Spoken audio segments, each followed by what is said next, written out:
کون سا گناہ ہے چوری، ڈاکہ زنی، غیبت، وہ کون سا گناہ ہے جو شیطان نہیں کروائے گا؟ کیونکہ جب شیطان مسلط ہو گیا تو شیطان اس سے وہ تمام کام لے گا جن سے شیطان خود راضی اور خوش ہوتا ہے۔ لہٰذا ہم کو اپنی زندگی کا جائزہ لینا چاہیے کہ کہیں ہم شیطان کی گرفت میں تو نہیں ہیں۔ اور اس کی نشانی یہ ہے کہ اگر ہم مسجدوں سے دور ہیں، اگر ہم قرآن سے دور ہیں، اگر ہم دینی مجالس سے دور ہیں، دین سے دور ہیں، تو اس کا مطلب یہ ہے کہ شیطان ہم پر غلبہ پا چکا ہے، شیطان ہم پر مسلط ہو چکا ہے۔ اور اللہ تعالیٰ نے شیطان کے مسلط ہونے کا جو سبب ایک بتایا ہے وہ بتایا ہے قرآن کریم کو چھوڑ دینا۔ وَمَن يَعْشُ عَن ذِكْرِ الرَّحْمَنِ نُقَيِّضْ لَهُ شَيْطَانًا، قرآن کریم کو چھوڑ کر زندگی گزارنا یہ شیطان کے مسلط ہونے کا ایک ذریعہ ہے۔ تیسری چیز، قرآن مجید کو چھوڑنے کی تیسری سزا جو اس دنیا میں ملتی ہے وہ ہے ذلت و رسوائی۔ قرآن مجید کو چھوڑ دینا یہ دنیا میں ذلت و رسوائی کو دعوت دینے کے مترادف ہے۔ قرآن مجید کو چھوڑنے کی وجہ سے قومیں زوال پذیر ہو جاتی ہیں۔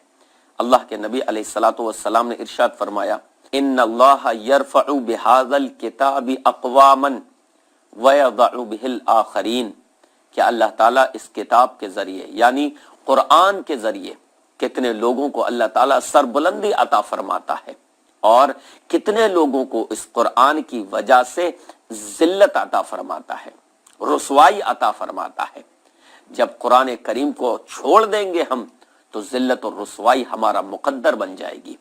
اور ایک زمانہ تھا کہ جب مسلمان اس قرآن مجید کو تھامے ہوئے تھے، صحابہ اکرام کی وہ مقدس جماعت، صحابہ اکرام کا وہ مقدس گروہ جو اسلام سے محبت کرنے والا تھا، نہ صرف زبان سے بلکہ اپنی عملی دنیا میں بھی، اپنی عملی زندگی میں بھی اسلام کو نافذ کیے ہوئے تھا، وہ صحابہ اکرام کی وہ مقدس جماعت قرآن مجید سے بھی محبت کرتی تھی۔ قرآن مجید کو وہ پڑھتے تھے، قرآن مجید کی تلاوت کرتے تھے، قرآن پر عمل بھی کرتے تھے۔ بلکہ بعض صحابہ اکرام کے بارے میں تو یہاں تک آتا ہے کہ وہ قرآن کریم سیکھتے اور اس وقت تک آگے نہیں بڑھتے جب تک اتنی آیات پر عمل نہ کر لیں جو انہوں نے سیکھی ہے۔ جب اس پر عمل کر لیتے تب آگے بڑھتے۔ ان کو قرآن کریم سے اس قدر محبت تھی، ان کو قرآن کریم سے اس قدر شغف تھا، وہ راتوں میں اٹھ کر قرآن مجید کی تلاوت کیا کرتے تھے۔ وَقُلْ جَاءَ الْحَقُّ وَزَهَقَ الْبَاطِلُ وَاللَّهُ أَكْبَرُ۔ ایک صحابی کے بارے میں آتا ہے، رات میں تلاوت کر رہے تھے، ان کے پاس ان کا ایک گھوڑا بندھا تھا، گھوڑا بدک رہا تھا۔ ان صحابی نے دیکھا کہ ایک بادل وہاں پر سائبان بنا ہوا ہے اور وہ بادل جب قریب آتا ہے تو گھوڑا بدکتا ہے۔ ان صحابی نے صبح کو جا کر اللہ کے نبی علیہ الصلوۃ والسلام کی خدمت میں یہ قصہ رکھا تو آپ صلی اللہ علیہ وسلم نے فرمایا یہ سکینت تھی جو قرآن کے پڑھنے کی وجہ سے نازل ہو رہی تھی۔ کتنے صحابہ اکرام کے واقعات ہیں کہ جن کو اللہ کے نبی علیہ الصلوۃ والسلام نے جن کے قرآن مجید کے پڑھنے کی آواز سنی تو ان کے بارے میں ارشادات فرمائی۔ ایک صحابی کی اللہ کے نبی علیہ الصلوۃ والسلام نے آواز سنی کہ وہ قرآن پڑھ رہے ہیں تو ان کی قرأت کی تعریف کی، ان کی آواز کی تعریف کی۔ تو الغرض صحابہ اکرام قرآن مجید سے محبت کرتے تھے، قرآن کریم پر عمل کرتے تھے، اس کی تلاوت کرتے تھے، لہٰذا اللہ رب العالمین نے ان کو سرخ روئی عطا فرمائی، ان کو ترقی عطا فرمائی۔ اور قرآن مجید کی تلاوت تو وہ چیز ہے کہ جس پر رشک کرنا چاہیے۔ اللہ کے نبی علیہ الصلوۃ والسلام نے ارشاد فرمایا، لا حسد الا فی اثنتین، صرف دو قسم کے لوگوں پر رشک کیا جا سکتا ہے، صرف دو قسم کے لوگوں پر۔ رشک کا کیا مطلب ہے؟ رشک کا مطلب یہ ہے کہ دل میں یہ آرزو کرنا، یہ تمنا کرنا کہ کاش یہ چیز مجھے بھی حاصل ہو جائے۔ ہم بھی یہ رشک کرتے ہیں نا، ہم بھی یہ آرزویں کرتے ہیں، ہم بھی یہ تمنائیں کرتے ہیں، لیکن ہماری یہ تمنائیں، ہماری یہ ساری آرزویں دنیاوی مفاد کے لیے ہوتی ہیں۔ ہماری آرزو یہ ہوتی ہے کہ جس طریقے سے اس شخص کے پاس چمچماتی ہوئی کار ہے کاش مجھے بھی مل جائے، جس طریقے سے یہ اپنی زندگی میں سیٹل ہے کاش میں بھی ہو جاؤں، جو عزت جو شہرت اس کو ملی ہوئی ہے کاش مجھے بھی مل جائے۔ تو ہماری بھی تمنائیں ہوتی ہیں، ہم بھی رشک کرتے ہیں، ہم بھی آرزویں کرتے ہیں، لیکن ہماری تمنائیں، ہماری آرزویں دنیاوی ہوتی ہیں، جبکہ اللہ کے نبی علیہ الصلوۃ والسلام فرماتے ہیں صرف 2 لوگوں کے بارے میں رشک کیا جا سکتا ہے۔ کون ہیں 2 لوگ؟ ایک تو وہ شخص جس کو اللہ رب العالمین نے قرآن مجید کی نعمت سے نوازا، یعنی وہ قرآن پڑھنا جانتا ہے اور وہ اس قرآن کی دنوں رات تلاوت کرتا ہے۔ قرآن کو پڑھ کر چھوڑ دینا یہ بڑے گناہ کا سبب ہے۔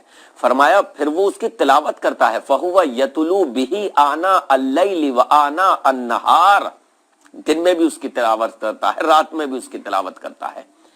اور دوسرا وہ آدمی جس کو اللہ نے مال و دولت عطا فرمایا، لہذا اس پر رشک کرنا بھی جائز اور درست ہے۔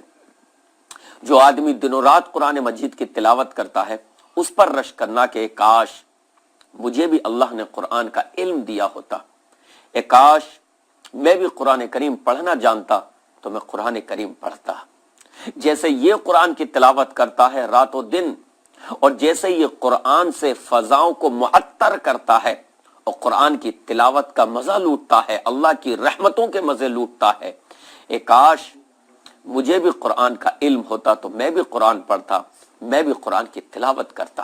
اور دوسرا آدمی جس کو اللہ نے مال عطا فرمایا وہ اللہ کی راہوں میں خرچ کرتا ہے، دعوت و تبلیغ میں خرچ کرتا ہے، مساجد کی تعمیر پر خرچ کرتا ہے، مدارس کی تعمیر پر خرچ کرتا ہے، دعوت و تبلیغ کو عام کرنے والے مراکز پر خرچ کرتا ہے، دعوت و تبلیغ کو پھیلانے کے لیے وسائل پر خرچ کرتا ہے، اس پر بھی رشک کرنا جائز اور درست ہے کہ اللہ نے اس کو مال عطا کیا ہے تو یہ خرچ کرتا ہے اللہ کی راہوں میں، کاش اللہ تعالیٰ مجھے بھی مال عطا فرماتا یا مجھے بھی مال عطا فرمائے تو میں بھی اس کی طرح اللہ کی راہوں میں خرچ کروں۔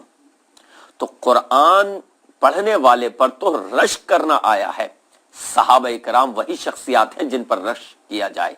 وہ قرآن مجید کو پڑھا کرتے تھے، قرآن سے محبت کرتے تھے، قرآن کی تلاوت کیا کرتے تھے، اور اللہ تعالیٰ نے ان کو قرآن سے محبت کرنے کی وجہ سے، قرآن سے لو لگانے کی وجہ سے، قرآن پڑھنے کی وجہ سے سرخ روئی عطا فرمائی۔ اللہ کے نبی علیہ الصلوۃ والسلام نے جو فرمایا نا کہ اللہ تعالیٰ اس قرآن کی وجہ سے بلندی عطا فرماتا ہے کچھ لوگوں کو، اور کچھ لوگوں کو اللہ تعالیٰ اسی قرآن کی وجہ سے پسماندگی عطا فرماتا ہے۔ اللہ نے صحابہ کو اس قرآن کی وجہ سے بلندی عطا فرمائی۔ ایک زمانہ وہ بھی تھا کہ اس قرآن سے لو لگانے کی وجہ سے ان کو یہ سرخ روئی عطا ہوئی کہ دوسری حکومتیں ان سے تھراتی تھیں، ان سے کانپتی تھیں۔ قرآن مجید کی وجہ سے صحابہ اکرام کو عزت و عظمت ملی، قرآن مجید کی وجہ سے ان کو سرخ روئی نصیب ہوئی، اور آج ہم قرآن مجید کو چھوڑے ہوئے ہیں اور ہم رونا روتے ہیں دنیا میں اپنی پسماندگی کا، ہم رونا روتے ہیں دنیا میں اپنی ذلت و رسوائی کا۔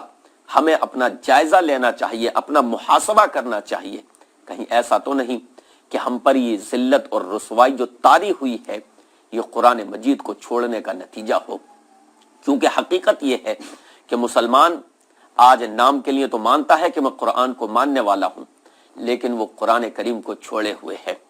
قرآن وہ نہیں پڑھتا، قرآن کو وہ اپنے بچوں کو پڑھانا نہیں چاہتا، قرآن کو وہ سمجھنا نہیں چاہتا، بس چند چیزوں میں قرآن کا استعمال کرنا چاہتا ہے کہ قرآن کریم جب کسی کا انتقال ہو تب پڑھ لیا جائے، یا قرآن کریم کو باندھ کر گلے میں لٹکا لیا جائے، بازو میں لٹکا لیا جائے، یا نئی دکان اگر کھولی ہے تو قرآن مجید کو وہاں پڑھوا دیا جائے تاکہ اس سے برکت ہو جائے، یا گھر میں نیا شفٹ ہوا ہے تو قرآن کو پڑھا جائے۔ صرف ان چیزوں کے لیے سمجھ لیا ہے، اس نے قرآن کریم کو اپنی زندگی کا حصہ نہیں بنایا ہے۔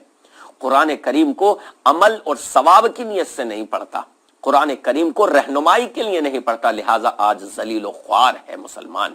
اگر ہم چاہتے ہیں کہ ہمیں پھر سے سرخ روئی حاصل ہو تو ہمیں قرآن کریم کو مضبوطی سے تھامنا پڑے گا۔ وَاعْتَصِمُوا بِحَبْلِ اللَّهِ جَمِيعًا وَلَا تَفَرَّقُوا، تم سب مضبوط ہو کر مضبوطی کے ساتھ اللہ کی رسی کو تھام لو اور آپس میں اختلاف پیدا نہ کرو۔ تو یہ وہ سزائیں تھیں قرآن مجید کو چھوڑنے کی جو اس دنیا میں لاحق ہوتی ہیں، جو اس دنیا میں ملتی ہیں۔ ایک سزا وہ ہے جو برزخ میں یعنی قبر میں قرآن مجید کو چھوڑنے کی ملتی ہے۔ لمبی حدیث ہے حضرت برا ابن عازب رضی اللہ عنہ کی کہ منکر نکیر آئیں گے، یہ سوال کریں گے، اور وہاں پر یہ بھی ہے کہ جو شخص صحیح ہوگا وہ جواب دے گا میرا رب اللہ ہے، میرا دین اسلام ہے، میرے نبی محمد رسول اللہ صلی اللہ علیہ وسلم ہے۔ اور جو شخص فاجر ہوگا، غیر مومن ہوگا، وہ جواب دے گا ہاں لا ادری، ہائے افسوس میں نہیں جانتا، کہ فرشتے اس کو ڈانٹتے ہوئے کہیں گے لا دریتا ولا تلیتا، نہ تو نے جاننے کی کوشش کی اور نہ نے قرآن کی تلاوت کی۔ تو برزخ میں سزا یہ ملے گی قرآن کریم کو چھوڑنے کی کہ انسان منکر نکیر کے سوالوں کے صحیح جواب نہیں دے پائے گا، اور فرشتے اس کو ڈانٹیں گے کہ لا دریتا ولا تلیتا، نہ نے جاننے کی کوشش کی اور نہ ہی نے تلاوت کی۔ اب آئیے تیسرا حصہ، یعنی آخرت میں جو سزائیں لاحق ہوں گی قرآن مجید کو چھوڑنے کی۔ آخرت میں سب سے پہلی سزا قرآن مجید کو چھوڑنے کی یہ ہوگی کہ اللہ تعالیٰ اندھا کر کے اٹھائے گا۔ اللہ تعالیٰ نے ارشاد فرمایا وَمَنْ أَعْرَضَ عَنْ ذِكْرِي فَإِنَّ لَهُ مَعِيشَةً ضَنْكًا وَنَحْشُرُهُ يَوْمَ الْقِيَامَةِ أَعْمَى قَالَ رَبِّ لِمَ حَشَرْتَنِي أَعْمَى وَقَدْ كُنْتُ بَصِيرًا قَالَ كَذَلِكَ أَتَتْكَ آيَاتُنَا فَنَسِيتَهَا وَكَذَلِكَ الْيَوْمَ تُنْسَى۔ اور جو شخص ہمارے ذکر سے اعراض کرے گا، یعنی قرآن مجید سے اعراض کرے گا، ہم اس کی زندگی کو تنگ بنا دیں گے، اس کی زندگی تنگ ہو جائے گی۔ وَنَحْشُرُهُ يَوْمَ الْقِيَامَةِ أَعْمَى، ہم اس کو قیامت کے دن اندھا کر کے اٹھائیں گے۔ وہ کہے گا اللہ تو نے مجھے اندھا کر کے کیوں اٹھایا ہے؟ لِمَ حَشَرْتَنِي أَعْمَى، اللہ تو نے مجھے اندھا کر کے کیوں اٹھایا ہے، حالانکہ میں تو بینا تھا، مجھے نظر آتا تھا۔ اللہ تعالیٰ ارشاد فرمائے گا کہ تو نے ہماری آیتوں کو بھلا دیا، لہٰذا ہم نے تجھے بھلا دیا۔ آج تو بھلا دیا جائے گا، جس طریقے سے تو نے ہمارے قرآن کو چھوڑ دیا، ہمارے قرآن کو بھلا دیا، اس طریقے سے آج تو بھلا دیا جائے گا۔ تو آخرت میں سب سے پہلی سزا یہ ہوگی کہ اس کو اندھا کر کے اٹھایا جائے گا۔ آخرت میں دوسری سزا قرآن کریم کے چھوڑنے والے کو یہ ملے گی کہ جناب محمد رسول اللہ صلی اللہ علیہ وسلم خود اس کے خلاف مقدمہ دائر کریں گے، استغاثہ کریں گے، اس کے خلاف کمپلین کریں گے۔ اللہ رب العالمین نے ارشاد فرمایا وَقَالَ الرَّسُولُ يَا رَبِّ إِنَّ قَوْمِ اتَّخَذُوا هَذَا الْقُرْآنَ مَهْجُورًا، اور رسول کہیں گے یعنی محمد الرسول اللہ صلی اللہ علیہ وسلم کہ اے میرے رب، میری اس قوم نے قرآن کو چھوڑ دیا، میری اس قوم نے قرآن کو چھوڑے رکھا۔ تو جو شخص قرآن مجید کو چھوڑ دیتا ہے، رسول اکرم صلی اللہ علیہ وسلم خود اس کے خلاف روز محشر کھڑے ہوں گے اور اس کے خلاف مقدمہ دائر کر رہے ہوں گے، اس کے خلاف اللہ کی بارگاہ میں استغاثہ کر رہے ہوں گے۔ ناظرین، آج کا وقت ہمارا یہیں پر ختم ہوا، انشاءاللہ پھر آپ سے ملاقات ہوگی۔ اپنا خیال رکھیے، تمام مسلمانوں کو دعا میں یاد رکھیے اور دیکھتے رہیے i+TV، بہتر زندگی کے لیے۔